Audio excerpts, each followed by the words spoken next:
Dioses de la mitología griega.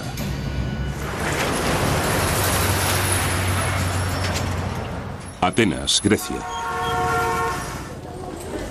Una ciudad que bulle con el comercio y la cultura. También es una ciudad de fe griega ortodoxa, parte del gran brazo occidental del cristianismo.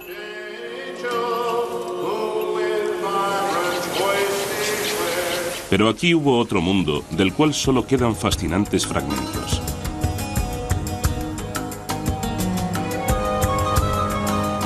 Aquellos que se aproximan al pasado van en busca de un mundo que era igualmente bullicioso, igualmente piadoso. El mundo de los antiguos griegos. Aún nos habla a través de uno de sus legados, la mitología griega. Estaba poblada de muchos dioses y diosas, cada uno con determinados poderes en el mundo y con una historia particular. Durante decenas de miles de años antes de los tiempos bíblicos, los relatos de los dioses y sus actividades fueron transmitidos por los narradores. Es sumamente difícil, pero intentamos imaginar cómo eran aquellos tiempos. Si hago memoria, creo que mis historias favoritas sobre los dioses, las que más me hicieron pensar y más me impresionaron, fueron la de cómo Atenea nació de un dolor de cabeza de Zeus, la de Apolo, que fue un joven alocado y luego se convirtió en el dios del orden, de la música y el arte, y la de Poseidón, que era el protector de nuestra capital y además estaba a favor de la paz. Presidiendo a todos estaba Zeus, dios del cielo, dios del trueno. Zeus es un dios del cielo, y te encuentras en los dominios de Zeus cuando estás en plena naturaleza. Zeus ejercía algo de control sobre si tenías o no un buen día o una buena o mala vida. Tenías dos frascos en el umbral. Uno contenía el bien y otro el mal. Y a cada hombre, Zeus le servía una porción de bien y otra de mal. Estaban Afrodita y Artemisa, dos caras de la misma moneda. Afrodita. ¿Y de qué es diosa? Es la diosa de la sexualidad. De la sexualidad femenina. Es la diosa de la belleza. Está relacionada con muchos temas de la fertilidad. En el otro extremo tenemos a Artemisa, que es una virgen muy casta. Y Apolo, quien, como todos los dioses y diosas de la antigua Grecia, tenía más de un poder. Él es el organizador, el civilizador. Es el quien lleva carreteras donde nunca las había habido. Es el quien cura, pero quien también puede traer las plagas. Esto es algo que ocurre con muchos dioses griegos. Si pueden provocar algo, también pueden detenerlo. Era un dios, como se ha expresado con brillantez. Un dios distante y, por lo tanto, trataba con la gente no cara a cara y cuerpo a cuerpo. Se le daba mejor disparar su arco y matar a la gente desde muy lejos. Por consiguiente, sus amores también era mejor mantenerlos a distancia. Estos dioses y diosas evolucionaron conforme los antiguos griegos intentaban encontrar sentido, y tal vez fue en un mundo que con frecuencia suponía un desafío. Sus historias fueron adornadas y alteradas con el tiempo a medida que distintas civilizaciones entraron en contacto con la antigua Grecia. Grecia ha estado habitada desde aproximadamente el año 700 a.C. Y hubo invasiones de pueblos de Oriente Medio y del norte. Y cada invasión no condujo a que hubiera otro grupo de divinidades, sino a más estratos de divinidades añadidos a las ya existentes. De modo que los dioses griegos son una amalgama de múltiples culturas, sobre todo de culturas de Oriente Medio. Los dioses griegos tenían tal diversidad que no se parecen a ninguno de los muchos otros dioses de la cuenca del Mediterráneo, porque incorporaron elementos de los muchos pueblos que les rodeaban y no se corresponden claramente con los de sus religiones, digamos de la celta o la italiana. Estos relatos se transmitieron oralmente, pero en algún momento, en torno al año 750 a.C., fueron recopilados, organizados y escritos. Aunque los estudiosos discuten si uno o varios autores participaron en ese esfuerzo, la opinión generalizada es que fue obra de uno, Homero. Que sepamos, la auténtica cristalización de la mitología griega tuvo lugar hacia los tiempos de Homero, en el año 750 a.C. Y con Homero encontramos la creación de la mitología griega y la de los dioses. Homero le dio sus dioses a los griegos. Él les dio, de hecho, lo más parecido a una Biblia que tuvieron los griegos. En el principio, nos dice Homero, estaba Océano, un espíritu con forma de un gran río circular e interminable que desembocaba en sí mismo. También había otra presencia, Tetis, a veces llamada la primera madre. Cuando finalmente se unieron, iniciaron la estirpe que con el tiempo produjo los dioses y diosas de los antiguos griegos. Unos 50 años después de Homero, el poeta Hesíodo escribió la Teogonía, en la que también describe la creación de los dioses. Pero según Hesíodo, el mundo empezó de otro modo. Primero existió una presencia sobrenatural llamada caos, con lo que Hesíodo quiere decir el vacío, no el desorden. Érase una vez el caos. Y tras el caos existió una diosa llamada Gea, la tierra. Y Gea se acostó, se casó y se unió a Urano, el cielo. Sin embargo, Urano no quería tener hijos.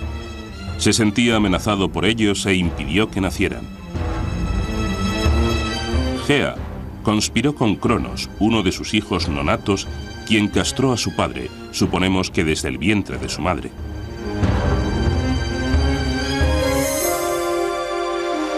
Los genitales amputados de Urano cayeron al mar, del cual surgió una sorprendente entidad, Afrodita, diosa del amor. Estos relatos componen lo que se conoce como mitología griega, que se deriva de la palabra griega mitos. Da a entender algo falso. Pero para los antiguos griegos, estos relatos eran una cuestión de fe. Les ayudaron a explicar cómo y por qué el mundo funciona de la forma que lo hace. Curiosamente, el amor y la guerra, o la violencia y el sexo, están profundamente ligados en la mitología griega. No solo en esta, sino en diversas mitologías. ¿Por qué están conectadas estas dos cosas? Creo que los pueblos antiguos, y sin duda los griegos, creían que los sentimientos profundamente apasionados estaban conectados de alguna manera a la mente y las emociones humanas. Es decir, los grandes deseos y los grandes miedos o los grandes odios estaban de alguna manera relacionados. De esta manera, los relatos y personajes de la mitología griega tenían una aplicación en la vida real. La historia de la creación de Hesíodo sigue narrando cómo Cronos libera a sus hermanos y hermanas del vientre de Gea.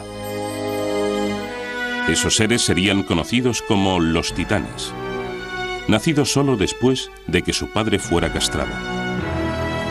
El tema del conflicto entre padre e hijo tiene continuidad cuando Cronos termine matando a sus propios hijos. Cronos se casó con Rea. Cada vez que Rea daba luz, él devoraba a su hijo. Rea quería intensamente tener hijos, de modo que cogió a un bebé, Zeus, cuando nació. Lo envolvió y lo escondió en una cueva en Creta, donde se criaría. Y le dio a Cronos una piedra envuelta en pañales que éste devoró creyendo que se comía al bebé. Bien, Zeus creció, vino, atacó a su padre y todos los hijos surgieron. Y ese fue el principio de los dioses olímpicos. Zeus recuperó la piedra con la que su madre engañó a su padre. Incluso ahora puede verse en el santuario de Delfos. Siempre existe una especie de conflicto innato entre padres e hijos. Hasta este siglo, Grecia ha tenido en realidad una economía de subsistencia. De modo que si se tiene una pequeña granja, el padre está al frente de ella. El hijo, incluso el mayor, no tendrá derechos de ningún tipo hasta que su padre le deje paso, se jubile o muera. ¿Cuál es el problema aquí? Obviamente hay una auténtica preocupación por temas de sucesión y poder.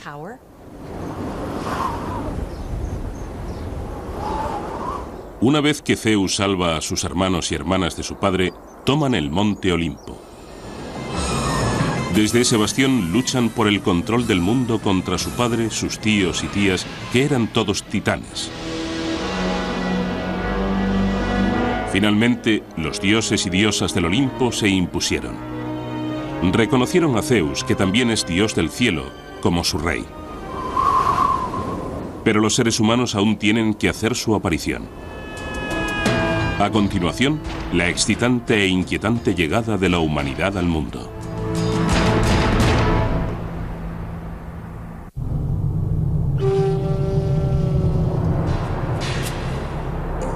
La narración de la creación en la mitología griega continúa en el relato de Hesíodo.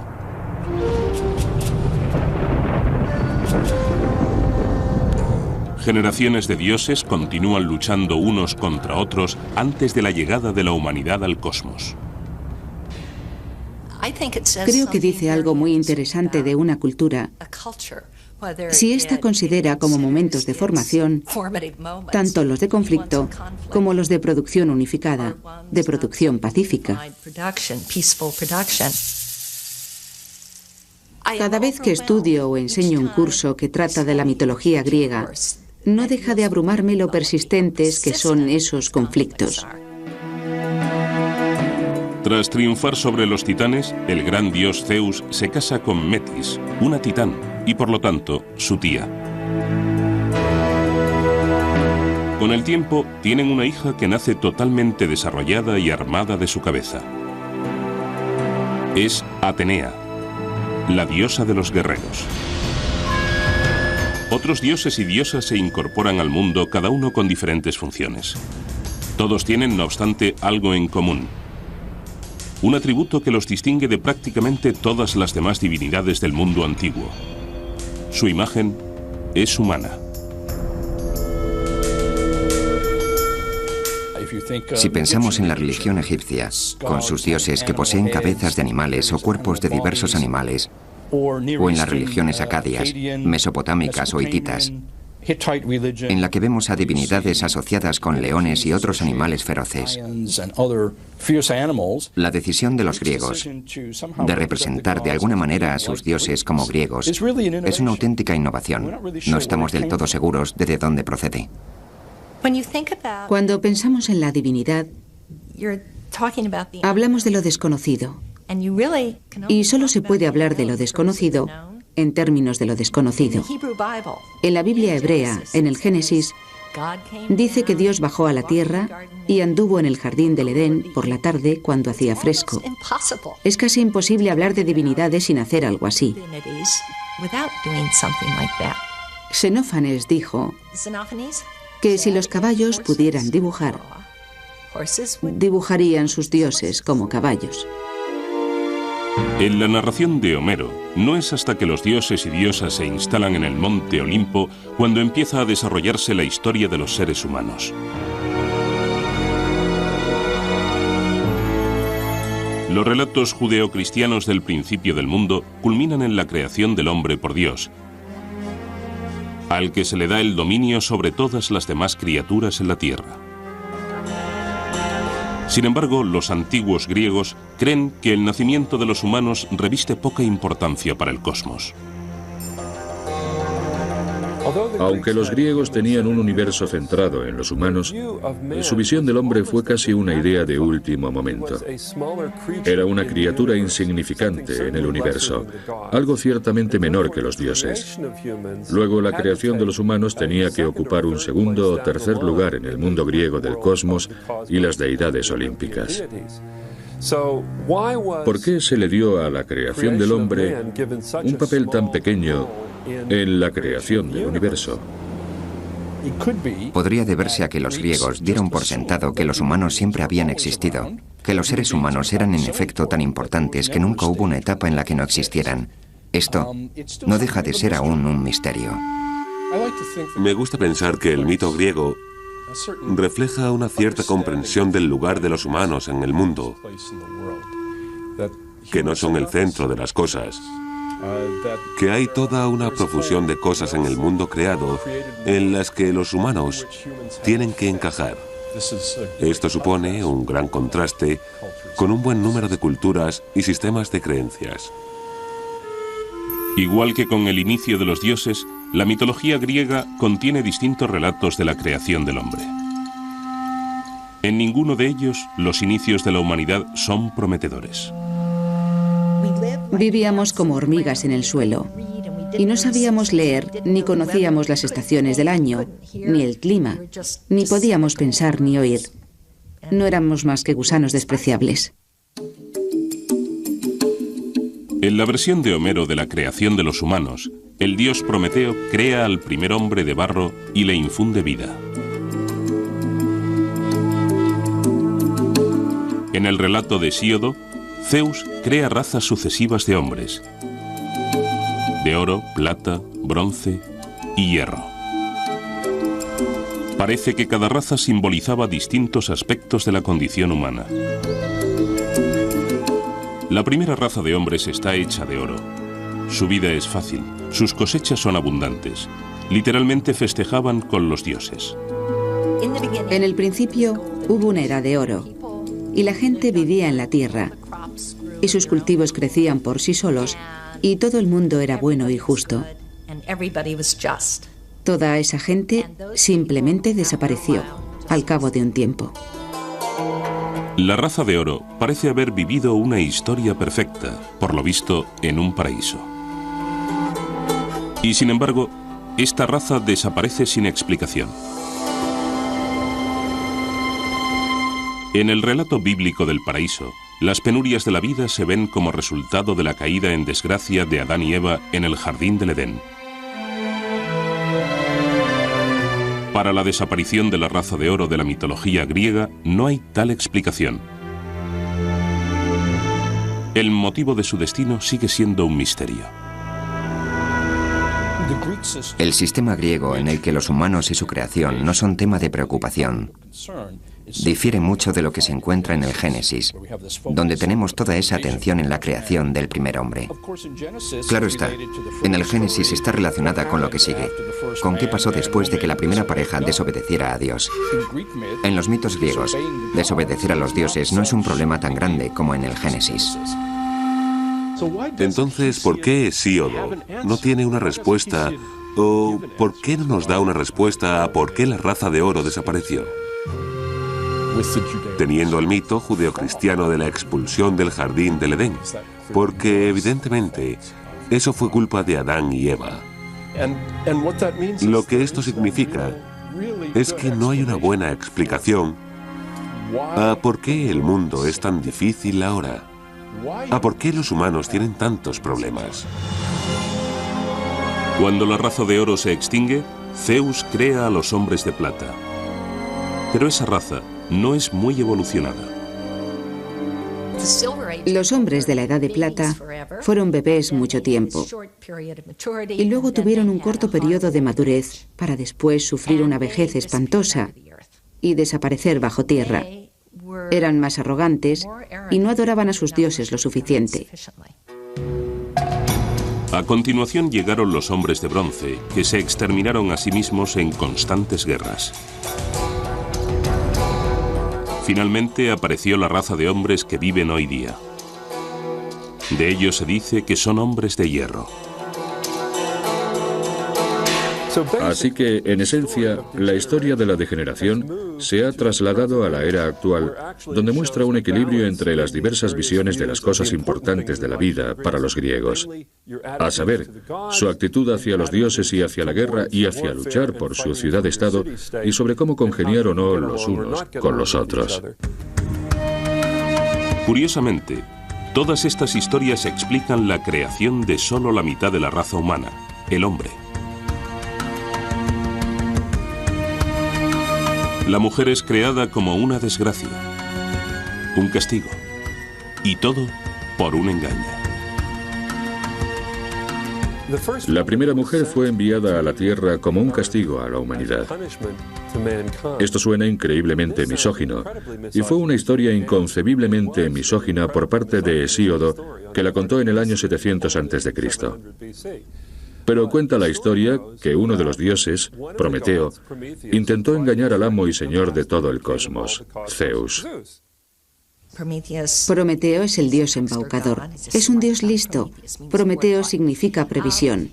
Mató a una oveja y cogió al animal y toda su estupenda y sabrosa carne y la metió en su repugnante vientre y cogió todos los huesos pelados y los envolvió en hermosa, blanca y reluciente grasa que, claro está, es lo que arde en el sacrificio. Y le presentó los 2 paquetes a Zeus y le dijo: elige. Zeus sabe que Prometeo le está engañando, que representa a la humanidad. Como represalia, Zeus castiga a los hombres quitándoles el fuego. A su vez, Prometeo roba el fuego y se lo devuelve a la humanidad.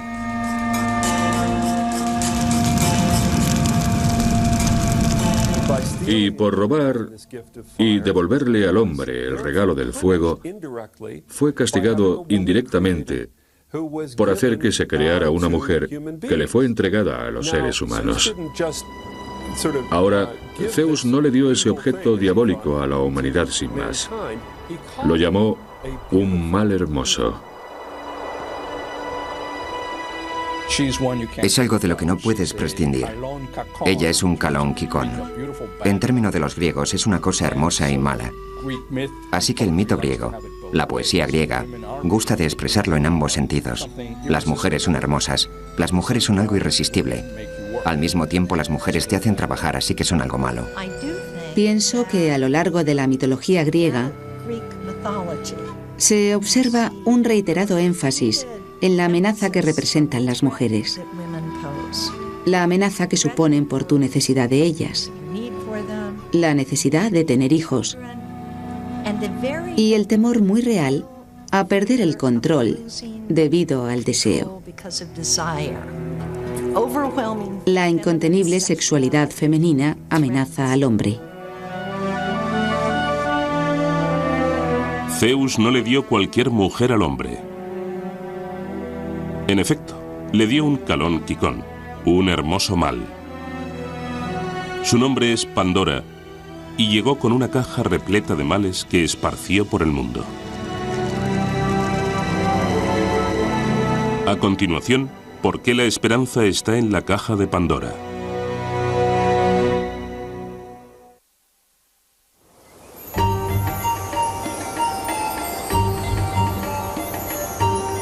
La primera mujer en la mitología griega es Pandora, y su historia recuerda la de Eva y el fruto prohibido en el jardín del Edén.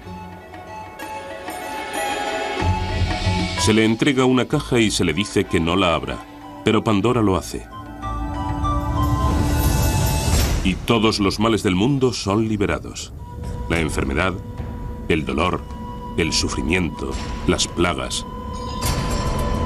Demasiado tarde cierra la caja dejando solo una cosa, la esperanza.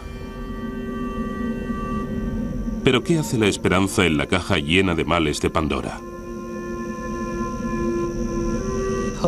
La esperanza está ahí como un mal, lo cual creo que es fascinante.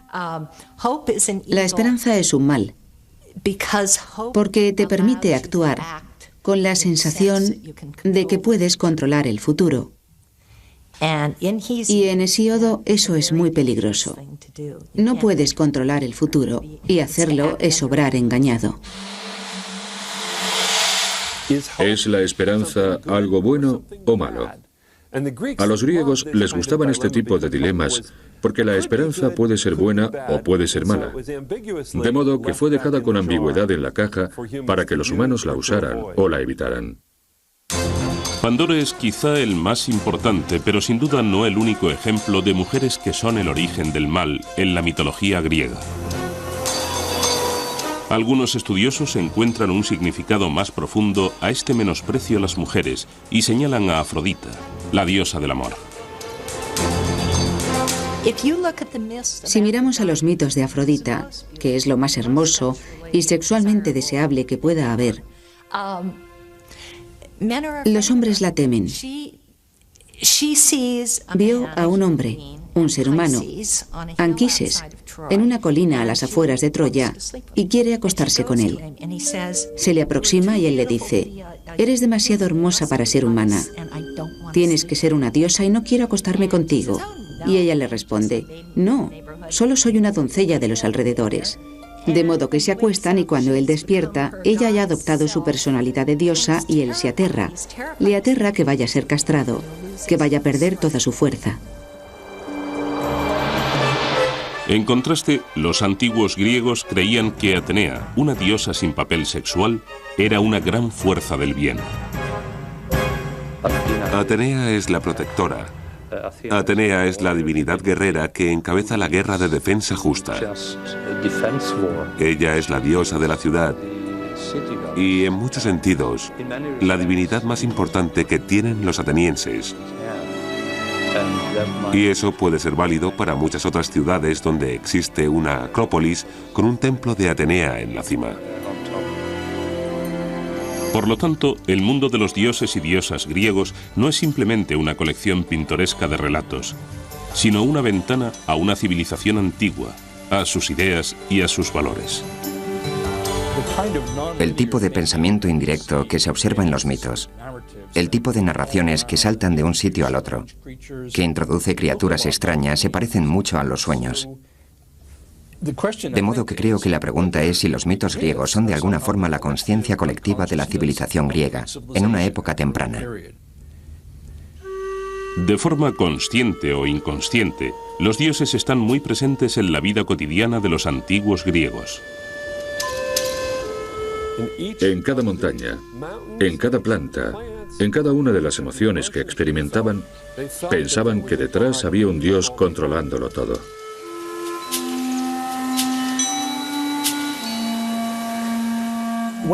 Una de las cosas atractivas y singulares de la religión griega, desde el principio, es su receptividad al entorno. Por ejemplo, hay ninfas que viven en lugares húmedos, ninfas de los árboles. Hay un reconocimiento de que los ríos son una especie de fuerza religiosa. De esta forma, la religión griega tiene una cierta relación con la ecología moderna. Un reconocimiento de que hay lugares concretos que tienen un valor. Una especie de cualidad divina, una cualidad sagrada. Los griegos tenían términos concretos para sagrado. De hecho, tenían varios términos para sagrado. Uno de ellos es Iros. Iros significa que pertenece a los dioses. En realidad, la palabra griega para religión es tagira, las cosas sagradas. De manera que las historias en la mitología griega se usan para explicar un mundo a menudo difícil y aleatorio.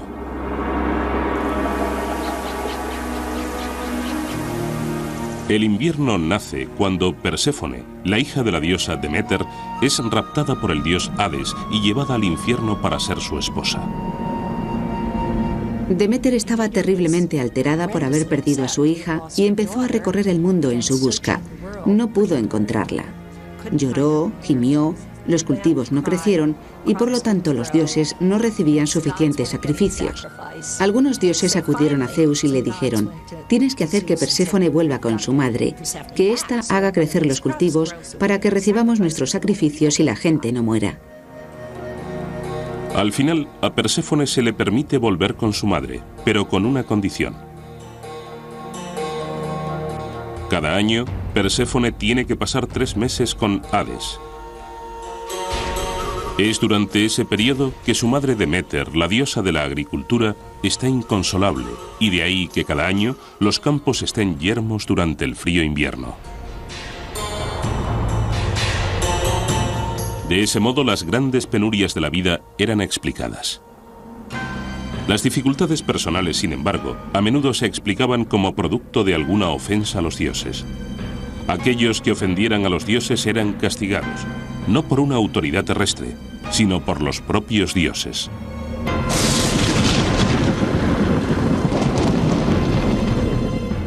Hay en efecto una palabra griega, desidinomia, que significa temor a los dioses o respeto a los dioses. Y esto era algo positivo. La vida se consideraba algo bastante precario y era preciso hacer todo lo posible para poner a los poderes que existieran de tu parte para mantenerte a salvo. Muchos vivían apenas a una sequía de distancia del hambre. Y no se puede jugar con un mundo así. Una de las cosas que me encantan de los mitos griegos es que nunca dejan salir a nadie del atolladero. Nunca dicen que tal cosa pasó porque los dioses hicieron que pasara. Es culpa nuestra si no somos capaces de entender el porqué. Es en cierto modo un mundo difícil en el que vivir. En un mundo difícil, la gente con frecuencia busca un héroe. Alguien que les traiga la liberación de una vida aparentemente llena de adversidades. Hay quienes piensan que un niño nacido de un dios griego y una mujer mortal prefigura la aparición de Cristo. ¿Estaba esto destinado a pasar? A continuación, dos de las mayores figuras de la mitología griega y cómo esclarecieron la idea de los antiguos griegos del destino contra el libre albedrío.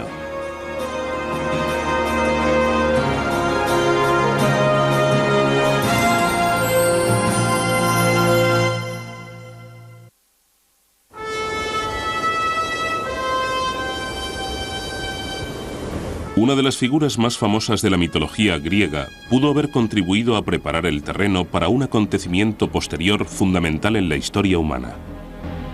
Heracles, más conocido como Hércules, nace porque el gran dios Zeus deseó a una hermosa mujer mortal. Ella, sin embargo, es una esposa fiel. Zeus adopta la apariencia de su marido y consigue poseerla. El ultraje es aún más grave porque el propio Zeus está casado con una de sus hermanas, Hera. La idea de que los dioses no siempre son éticos, no siempre son honestos, es una que tiene sentido cuando piensas en ello. Y los griegos parecieron sentirse a gusto con ella durante muchos siglos. Tiene sentido porque si los dioses son humanos, pero de algún modo mejores, más fuertes, más poderosos, inmortales, nunca tienen que atenerse a las consecuencias de aquello que hagan. Mientras que los humanos, sí. El peso de obrar éticamente, de pensar en las consecuencias, recae en los humanos, no en los dioses.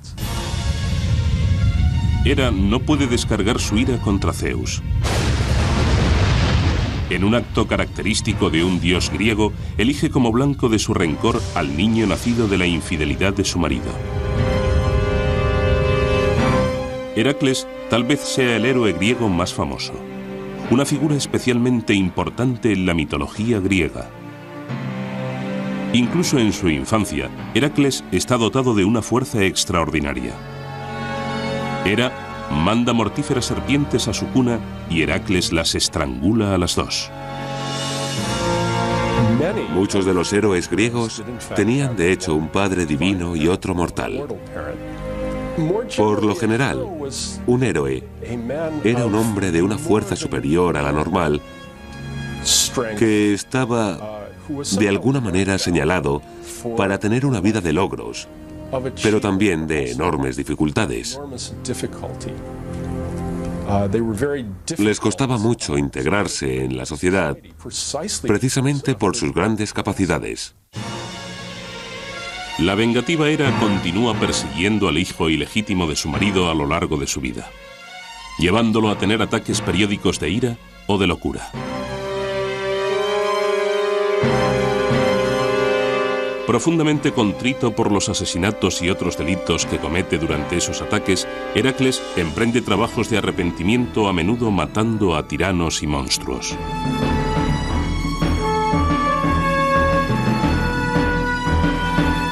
Al final de su vida, a Heracles le es concedida la inmortalidad y llevado por su padre, Zeus, a vivir con él en el monte Olimpo.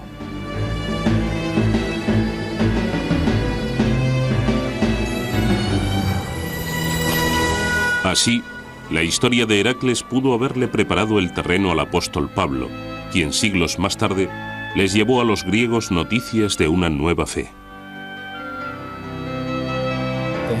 Ellos tenían una historia del hijo de un dios, Heracles, que sufrió y murió, y luego pasó por una apoteosis y subió al Olimpo, de modo que la historia de otro hijo de un dios que sufrió y murió y fue al cielo no les resultaría del todo desconocida.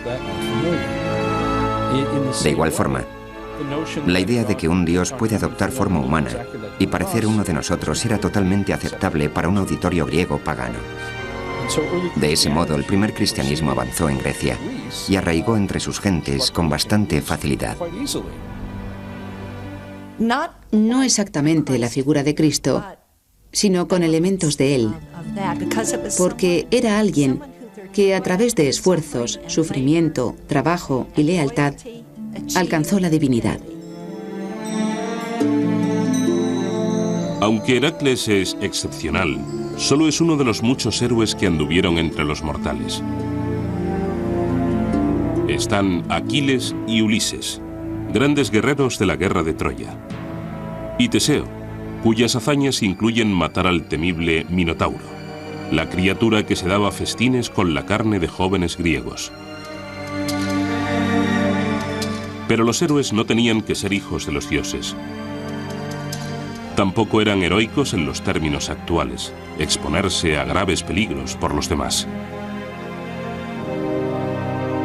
Para los antiguos griegos, un héroe era alguien que rompía los lazos con la vida normal, pasara lo que pasara. No es necesario que un héroe descienda de un dios o una diosa. Ni siquiera es necesario que un héroe haga algo bueno en la vida. De modo que una hazaña es más hacer algo extraordinario y ser reconocido por ello. Ahora bien, ese hecho extraordinario, realizado por un héroe, podía ser matar a un grupo de enemigos o matar a gente en su propia comunidad de una forma tan extraña que hubiera que consultar a los dioses. Así que los héroes son individuos raros y peligrosos. Extraordinarios, pero no forzosamente extraordinariamente buenos. Los héroes son en realidad proyecciones de lo que supone ser humano en gran escala. Ellos concentran tanto el gran potencial de los seres humanos en su mejor momento como la vulnerabilidad de los humanos. Otro héroe insólito es Edipo, que mata a su padre y se casa con su madre. Habiendo cumplido con su terrible destino, Edipo se ciega y busca la redención. Es una historia inmortal que habla del lado más oscuro de los sentimientos entre padres e hijos. Creo que indudablemente había un hilo conductor en la cultura griega y en su mitología que estaba interesado en el conflicto entre padres e hijos.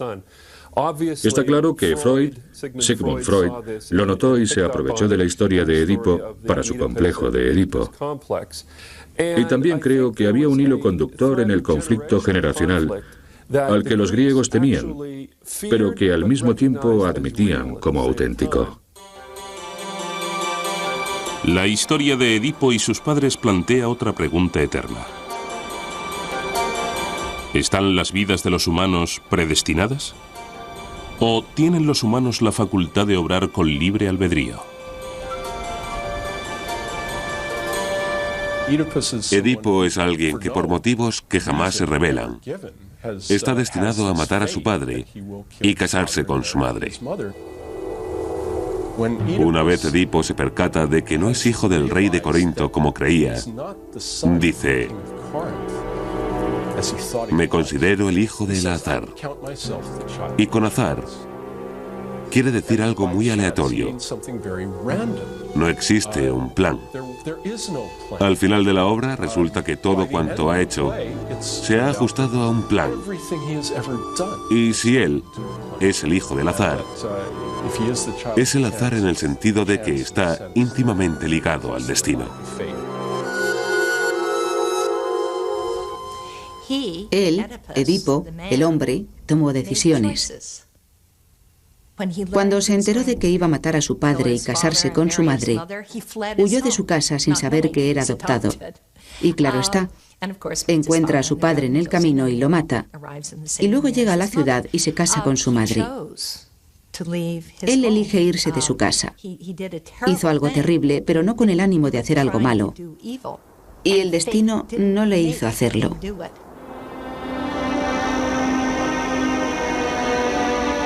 El problema del destino de una persona contra el papel del libre albedrío era de tal importancia para los antiguos griegos que personificaron al destino en la forma de 3 diosas. Cuando leemos la poesía de Homero, parece que fluye en 2 direcciones. Por un lado, las Parcas son 3 mujeres, Cloto, Láquesis y Atropos. Sus nombres significan la tejedora, la controladora, y no hay vuelta atrás. Ellas tejen un hilo para la vida de cada persona, cuando nace, y determinan cuándo la vida de esa persona tendrá fin.